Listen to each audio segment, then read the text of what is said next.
আসসালামু আলাইকুম। আমরা কার্বনিল মূলক শনাক্তকরণ করব 2,4-ডাইনাইট্রোফিনাইল হাইড্রোজেন দ্বারা। আমরা যদি কার্বনিল মূলক শনাক্তকরণ করতে যাই সিও গ্রুপ আছে কি না, তো এটার জন্য 2,4-ডাইনাইট্রোফিনাইল হাইড্রোজেন যদি আমরা কার্বনিল মূলকের সাথে যোগ করি তাহলে কমলা হলুদ বন্ধনের একটা পদক্ষেপ সৃষ্টি করে।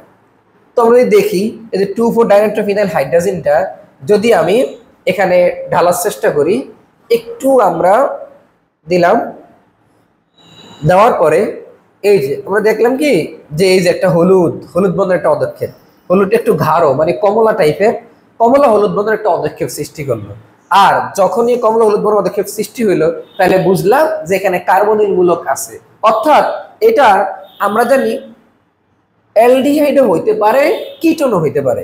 সো আমরা যদি একটু রিঅ্যাকশনটা একটু পুরা বোঝার চেষ্টা করি যে আসলে রিঅ্যাকশনটা কিভাবে হয়। কার্বনিল মূলক শনাক্তকরণ করতেছি, যেহেতু আমরা কার্বনিল মূলকটা দেখলাম সিও, তো এইটাকে আমি একটু যদি এভাবে লিখি, একটু খেয়াল করার চেষ্টা করো যে আমরা যদি এভাবে লিখি, দেখো ধরো সিও এটা কার্বনিল মূলক, ধরো আমি এখানে একটা হাইড্রোজেন দিলাম আর ধরো এখানে একটা মিথাইল দিলাম, এখানে হাইড্রোজেন দিলাম, মানে অ্যালডিহাইড হইতে পারে, কিটোন হইতে পারে, কোনো সমস্যা নেই। আসো এর সাথে হবে কি 2,4-ডাইনাইট্রোফিনাইল হাইড্রোজেন। তাহলে আমরা কি দিব দেখো তো, আমরা জানি হাইড্রোজেনের সংকেত কিন্তু NH2 আর কি NH2।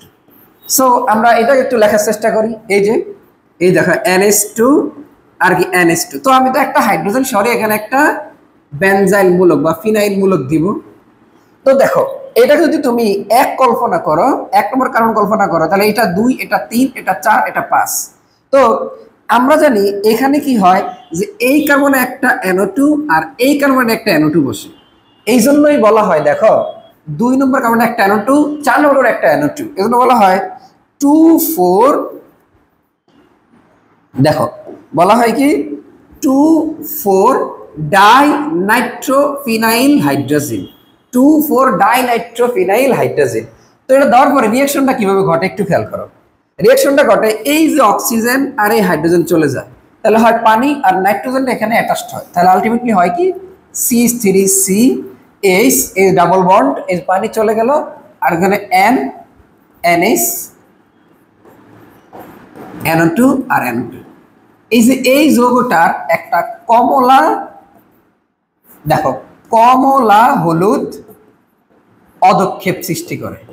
আর এভাবেই কিন্তু আমরা কার্বনিল মূলককে শনাক্তকরণ করতে পারি, যেখানে অ্যালডিহাইডও থাকতে পারে, কিটোনও থাকতে পারে। আশা রাখি আমরা